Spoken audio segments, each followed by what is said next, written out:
আমরা কিন্তু আমাদের কম্বো বক্সের যে কাপকেকস গুলা থাকে তার মধ্যে অনেকগুলো করে চকলেট গানাশ দিয়ে দেই। এটা ভ্যানিলা ফ্লেভারে ছিল তাই হোয়াইট চকলেট গানাশ দিয়েছি। আর চকলেট ফ্লেভারের হলে আমরা চকলেট গানাশ দিয়ে দিই। এই কারণে আমাদের কাপকেকস গুলা কিন্তু অনেক টেস্টি হয়ে থাকে। আপনারা কিন্তু যে কোনো ফ্লেভারের কেক আমাদের কাছে অর্ডার করতে পারবেন। আমাদের পেজে মোস্ট সেলিং চকলেট কেক আমরা কিভাবে রেডি করি তাই দেখাবো। এটা ছিল একটা 1 পাউন্ডসের কেক। আমি 3টা স্লাইস করে নিয়েছি। দেন আমি প্রতি লেয়ারে লেয়ারে আমাদের চকলেট গানাশ, তারপর আমাদের যে চকলেট ক্রিমটা আছে সেটা আমি দিয়ে দিই।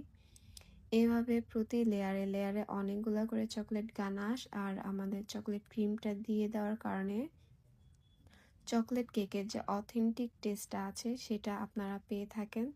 আর যার কারণে চকলেট কেকটা এত মজার হয়। এইভাবে আমি প্রতি লেয়ারে লেয়ারে চকলেট গানাশ ইউজ করে দেন উপরের লেয়ারেও কিন্তু অনেকগুলো গানাশ দিয়ে দেই। আর লাস্টে চকলেট ক্রিম দিয়ে কেকটা ক্রাম কোট করে নিলাম।